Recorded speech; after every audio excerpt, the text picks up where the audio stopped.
अच्छा, रो क्यों रहे हो? नाम बताओ अपना। मैं राजेंद्र शर्मा मैं बोल रहा हूँ, राजस्थान गंगानगर जिला सूरतगढ़ से। मैं सारा संपत्ति 4.5 साल से मैं दर की ठोकरें खा के मुख्यमंत्री, कलेक्टर, एसपी, आईजी, कमिश्नर, मुख्यमंत्री सबको मैं लेटर दे दिया हूँ, लेकिन आज तक कोई सुनवाई नहीं किया गया। और ये दर्द मैं बता दूं कि 4.5 साल का लंबा वक्त, आंखों में आंसू खुद बयां कर रहे हैं, कहने की जरूरत नहीं है। इतना सफर तय करके अंतिम आस के रूप में आए हैं जंतर मंतर। मामला किसका है? मामला है कांग्रेस सरकार का। अब इसे कांग्रेस बीजेपी में मत ले जाइए, लेकिन बात तो जाएगी कि कांग्रेस बड़ा दम भरती है कि उसके राज्य में न्याय होता है। तो कांग्रेस की गहलोत सरकार में कैसे हो रहा है अन्याय? कैसे एक बुजुर्ग की संपत्ति को ताकतवर लोग छीन लेते हैं और ना कोई एफआईआर दर्ज होती है, ना रिपोर्ट दर्ज होती है। तो इस देश में हो क्या रहा है? इस देश में ताकतवर मजदूरों पर, गरीबों पर जुल्म करता जा रहा है और व्यवस्था सोई हुई है। क्या यही लोकतंत्र है? आपको क्या लगता है, लोकतंत्र है देश में? जी नहीं, बिल्कुल नहीं है साहब। मैं हेल्पलाइन पर भी लोग कहा शिकायत कर लो 181 पर, लेकिन 181 पर कम से कम 100 बार जैसे शिकायत किया तो वो कहता है जो कि जाओ मतलब 80,000 रुपया दो फिर जाके सामान मिलेगा आपको, जबकि सबके पास मैं निहोरा बाती कर लिया। लेकिन 80,000 रुपये क्यों मांग रहे हैं? बोलो ये सामान मतलब जेसीबी लगा के मैं मकान तोड़ा गया था, इसलिए कि 80,000 रुपया मांग रहा है। लोग कहते हैं कि योगी का बुलडोजर चलता है, लेकिन मुझे तो लगता है कि कांग्रेस भी बुलडोजर ही चलाती है। कांग्रेस के राज्य में भी जेसीबी लगा के बुलडोजर चल जाता है तो वहाँ की खबर नहीं बनती, योगी की खबर बन जाती है। तो बुलडोजर तो जो ताकतवर है ना वो चलाता ही है और गरीबों के घर रोनता है। योगी रोनता है तो रोनता है ताकतवर को, माफियाओं को, लेकिन अब कांग्रेस रोंद रही है तो किसको रोंद रही है? इस गरीब को। ये फर्क है। मैं ये नहीं कह रहा कि योगी जी के सारे बुलडोजर ठीक है या कांग्रेस के सारे गलत हैं, लेकिन ये देखो तो बुलडोजर तो दोनों ही चला रहे हैं। गंगानगर सूरतगढ़ जिला गंगानगर है और सूरतगढ़ के अंदर में मैं रह रहा हूँ। जेसीबी लगाई थी, जेसीबी लगा के सरकार ने लगाई थी। सरकार लगाया था। क्यों लगा दी? वो जैसा अमीर आदमी को मकान नहीं तोड़ा गया और उंगली लगाने के बाद में एक परशुराम भाटिया है वो जो है मकान तोड़वा दिया गया और उसका मकान नहीं तोड़ा है, जबकि बाउंड्री वॉल के अंदर में उसको भी आता है लेकिन उसको नहीं तोड़ा गया।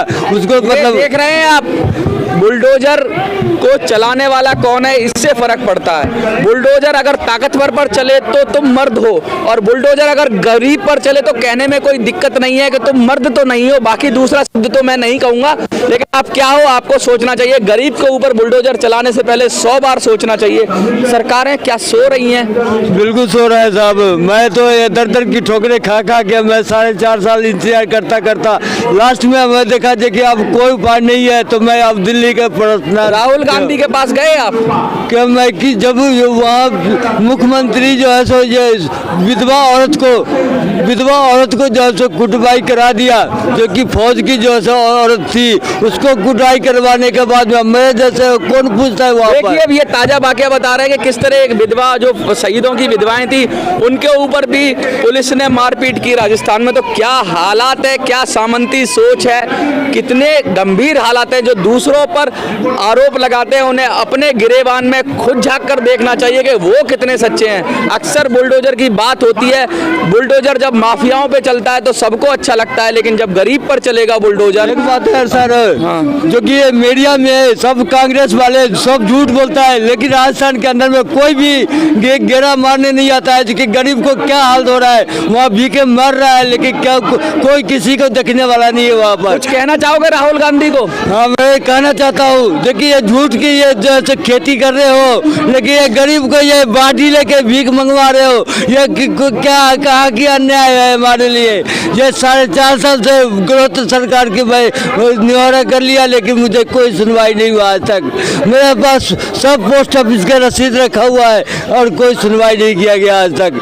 और कहता है जो कि जाओ ऑफिस में, जाओ फलना जगह, जबकि मैं सबको लेटर किया हुआ है। चाचा आप?